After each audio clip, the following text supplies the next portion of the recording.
Hi നല്ല മുശുക്ക് മണം. നീ എന്റെ തേപ്പൂട്ടി കൊണ്ട് കയറ്റം കയറാം. ഒന്ന് വേഗം തയ്ക്കടാ. നിന്റെ മാനേജർ ഇപ്പൊ ഒരുങ്ങി വരും. സ്വന്തം അപ്പനാണ് ഡ്രൈവർന്ന് പോലും വിചാരമില്ലാത്ത മരക്കഴുത.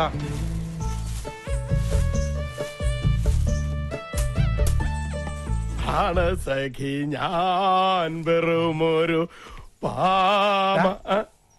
നീ ഇവിടെ പൊട്ടനാന്നുള്ള കാര്യം മറക്കണ്ടാട്ടാ. പൊട്ടന്മാർക്ക് സംസാരിക്കാൻ പാടില്ലെന്നല്ലേ ഉള്ളൂ. പാടാലോ. പാടാത്ത പൊട്ടനും പാടൂ, പാടാത്ത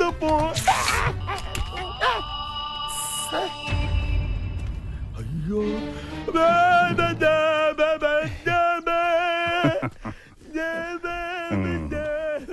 പൊട്ടനാണേലും നല്ല താളമുണ്ട്. സാറെന്തിവിടെ? അല്ല, ആന്റിക്ക് ഇവിടെ എല്ലാ സൗകര്യങ്ങളും ഉണ്ടോ? കൊതുകിന്റെ ശല്യം? അതിനത് കൊച്ചിയല്ലല്ലോ, കൊട്ടാരല്ലേ. വെറുതെ അല്ല ആ ലീല നിന്റെ വലയിൽ വീണത്. കോമഡി പറയുന്നവരെ ഐശ്വര്യ റോയ്ക്ക് വരെ ഇഷ്ടാവട്ടോ. സത്യമായിട്ട് സാറേ ഞാൻ താനൊന്നും പറയണ്ട. ഇന്ന പ്രായത്തിലെ പ്രേമിക്കാവുള്ളെന്ന് ആരെങ്കിലും എവിടെയെങ്കിലും എഴുതി വെച്ചിട്ടുണ്ടോ? ഈ പ്രണയം എന്ന് പറയണത് വാർദ്ധക്യം ബാധിക്കാത്ത ഒരു വികാരമാണല്ലോ. സത്യം പറഞ്ഞാൽ ഞാനും ഇപ്പൊ അത്തരത്തിലൊരു ഒരു ഇതിലാണ്. അതേന്ന് മറ്റാരുമല്ല, ലക്ഷ്മി. ലക്ഷ്മിക്ക് മിന്നുമോളോടുള്ള സ്നേഹം കാണുമ്പോ അവക്ക് അവളുടെ അമ്മയെ തിരിച്ചു കിട്ടിയതുപോലെ എനിക്ക് തോന്നുന്നു. അതെ, തൽക്കാലം ഇത് മറ്റാരും അറിയണ്ട. ആന്റണി മാത്രം അറിഞ്ഞാൽ മതി. ഇവിടെ ഇപ്പോ ഈ കാര്യം ആന്റിയോട് മാത്രല്ലേ പറയാൻ പറ്റുള്ളൂ. അതെ, എന്നോട് തന്നെ പറയണം. റൈറ്റ്. നമുക്ക് അത് പറഞ്ഞാൽ മനസ്സിലാവുള്ളൂ. സമയമാകുമ്പോ ആന്റണി തന്നെ ലക്ഷ്മിയോടൊന്ന് സംസാരിക്കണം. ലക്ഷ്മിയോട് ഞാൻ പറയണം.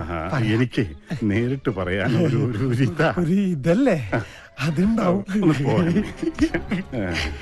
സ്വർഗത്തേക്കാൾ സുന്ദരം എന്റെ കർത്താവേ. ആന്യവല്ലോ പറഞ്ഞു കാണുമോ? ചായ കൊണ്ട് വരുന്നുണ്ട്. ഇനി എങ്ങനെ ഫേസ് ചെയ്യും?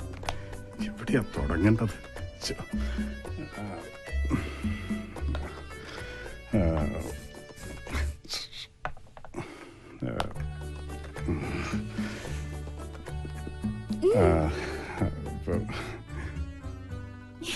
നിന്നോട് ഞാൻ ചായ ചോദിച്ചില്ലല്ലോ. അവളൊരു ചായ കൊണ്ടുവന്നു. ലക്ഷ്മി അമ്മേ, ആദിയുടെ വീട്ടിൽ നിന്ന് ലക്ഷ്മി അമ്മ എന്തിനാ പോകുന്നത്? അത് പിന്നെ ആദിയുടെ അച്ഛനും അമ്മ എങ്ങനെയാ? കുഴപ്പക്കാരാ? അമ്മ പാവാ. അപ്പൊ അച്ഛൻ ഭീകരനാ? കണ്ടാൽ ഒരു ഭീകരനാണെന്ന് തോന്നുമെങ്കിലും ആള് പാവാ. പക്ഷേ ഈയിടെയായിട്ട് ഉള്ളിൽ എന്താണെന്ന് ശരിക്കും അങ്ങോട്ട് മനസ്സിലാവണില്ല. അത് സാരല്ല, അമ്മ ലക്ഷ്മി അമ്മയെ പോലെ ആയാ മതി.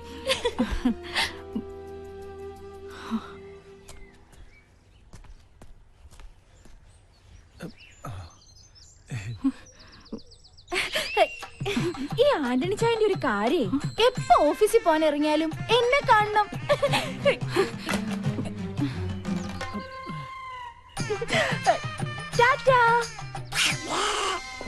ഇനി ഇതുപോലത്തെ ഒരുപാട് തമാശകൾ എന്റെ അടുത്തുണ്ട്. പ്രിയാമ്മ ഞാൻ പറഞ്ഞുതരാം. അല്ല, ആദി സാർ മുന്നിലിരുന്നോട്ടെ. പിന്നിലിരുന്ന് എന്താ കുഴപ്പം? ഡ്രൈവ് ചെയ്യാൻ ബുദ്ധിമുട്ടുണ്ടോ ആന്റണി? അങ്ങനെയാണല്ലോ പതിവ് സാറേ. പതിവിൽ പല പല മാറ്റങ്ങളൊക്കെ ഉണ്ടായിട്ടുണ്ട് അല്ലെ മിന്നു? ഡ്രൈവർ വണ്ടി എടുക്കൂ.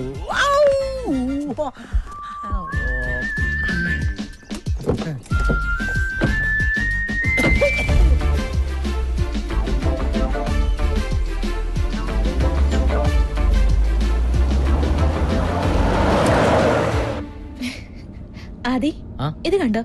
ഞാൻ ഫസ്റ്റ് സ്റ്റാൻഡേർഡിൽ പഠിക്കുമ്പോ എടുത്ത ഫോട്ടോയാ. സ്മാർട്ട് ആണല്ലോ. എന്താ ഹോൺ അടിച്ച് പഠിക്കാ? ആരോ ഹോൺ അടിക്കാത്തൊരു ആദി, ഇത് കണ്ടോ? എനിക്ക് 1.5 വയസ്സുള്ളപ്പോ എടുത്ത ഫോട്ടോയാ. അന്നേ സുന്ദരിയാണല്ലേ. അതെ, ഈ റോഡിലൊന്നും ഒരു ഈച്ച പോലും ഇല്ല, പിന്നെ എന്തിനാ ഈ ഹോൺ അടിക്കണേ? അല്ല, റോഡ് മുഴുവൻ കട്ടറാ. എന്താ ഹോൺ അടിച്ച കെട്ടണിട്ട് ഓടുവോ?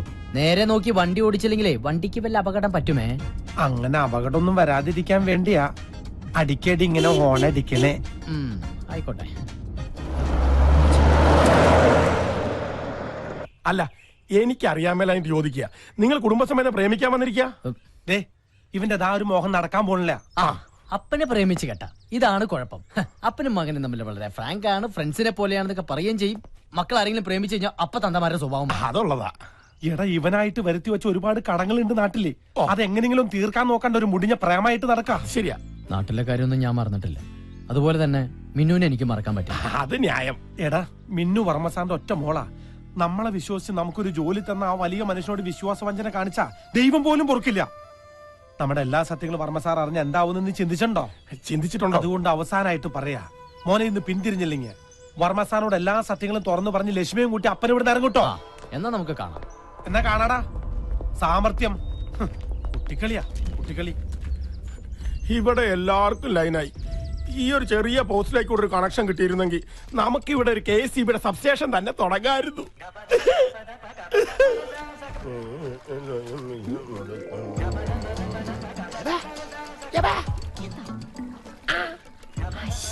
അതിവിടെയല്ല, അപ്പുറത്ത് അപ്പുറത്ത്.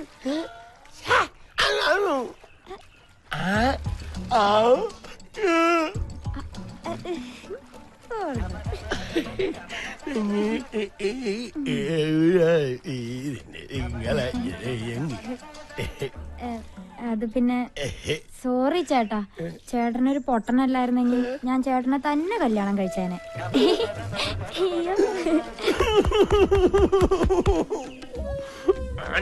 ഞാൻ വെച്ചിട്ടുണ്ട്.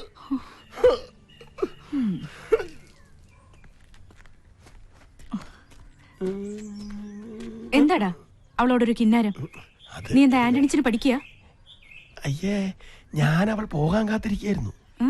മിന്നുവിന്റെ കാര്യം പറഞ്ഞ ആന്റണിച്ചനും ആദ്യം വലിയ തർക്കത്തില. കൂട്ടുകാരെ പോലായിരുന്നു അപ്പനും മോനും. ഇപ്പൊ ആനപ്പാറയിലെ അച്ചമ്മയും അഞ്ഞൂറാനേം പോലെ. ഇപ്പൊ ഞാൻ എന്ത് ചെയ്യണോന്നാ നീ പറയുന്നേ? ലക്ഷ്മിയമ്മ ഒന്ന് സംസാരിച്ചാൽ എല്ലാം തീരും. അപ്പൊ ഇന്ന് രാത്രി 12 മണിക്ക് നമ്മുടെ കുടുംബ മീറ്റിംഗ്.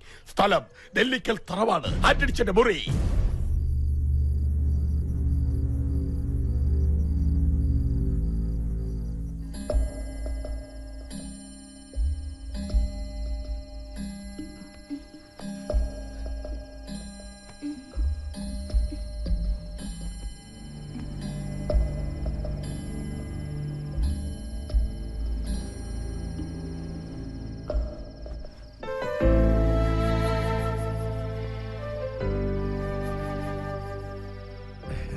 എന്നേക്കാൾ നന്നായിട്ട് മിന്നുവിനെ അമ്മയ്ക്കറിയാലോ. എന്നിട്ടും അപ്പം വേണ്ടാത്ത പിടിവാശിയാ. അമ്മ എന്നെ അപ്പനോട് സംസാരിക്കും. ഇക്കാര്യത്തിൽ അപ്പനത് ഒറ്റ അഭിപ്രായമുള്ളൂ. അത് നടക്കില്ല, സമ്മതിക്കില്ല. ആ, അപ്പം വാശിയിലാണെങ്കിലേ ഞാനും വാശി. ലക്ഷ്മി, നീ അവരൊന്ന് പറഞ്ഞു മനസ്സിലാക്ക്.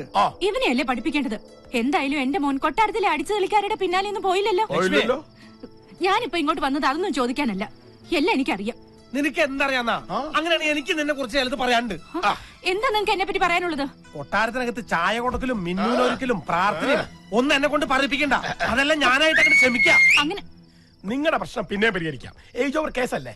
പക്ഷെ ആദ്യയുടെ കാര്യത്തിൽ അമ്മയുടെ അഭിപ്രായം എന്താ? എന്റെ തീരുമാനം തന്നെ അവളുടെയും. അല്ല, എനിക്കും ആ കുട്ടിയെ ഇഷ്ടം. ആ മതി, എനിക്ക് അമ്മയുടെ സപ്പോർട്ടുണ്ടായ ആ അതന്നെ. ഇവരെന്തു പറഞ്ഞാലും പിന്താകാൻ നീണ്ടല്ലോ. അങ്ങനെ ഇവന്റെ താളത്തിനൊത്ത് തുള്ളിയന്റെ ഫല നമ്മളിപ്പോ അനുഭവിക്കണേ. ആ ഒറ്റ കാരണം കൊണ്ട് എവിടെ വരെ എത്തിയത്. അത് അമ്മയും മോനും മറക്കണ്ട. എന്റെ ലക്ഷ്മി നമ്മുടെ മകനാണ് ഇവനെന്ന് ഈ തറവാട്ടിൽ അറിഞ്ഞാൽ അവർ ഈ ബന്ധത്തിന് സമ്മതിക്കുന്നത് തോന്നുന്നുണ്ടോ നിനക്ക്? ലക്ഷ്മി അമ്മയുടെ മകനാണ് ആദ്യം എന്നറിഞ്ഞാൽ ഒരുപക്ഷെ വർമ്മസാരി കല്യാണത്തിന് സമ്മതിച്ചേക്കും. പക്ഷെ ആന്റണിച്ചനാണ് അച്ഛനെന്നറിഞ്ഞാൽ അപ്പനെ സാറിന് വലിയ കാര്യമൊക്കെ തന്നെയാ. പക്ഷെ ആന്റണിച്ചൻ ഇപ്പോഴും ഭക്ഷണം പിന്നാമ്പുറത്താ. പിന്നെ ആന്റണിച്ചൻ ഒരു വെളുത്ത ക്രിസ്ത്യാനി ആയിരുന്നെങ്കിൽ നമുക്കൊരു പൊണൂലൊക്കെ അങ്ങനെ ഇട്ട് അഡ്ജസ്റ്റ് ചെയ്യായിരുന്നു.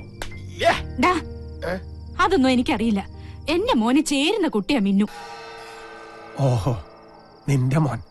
അപ്പൊ ഇവൻ എന്റെ ആരുമില്ല. മിന്നു ഉണർന്ന എന്നെ തിരക്കും. പീതാംബര,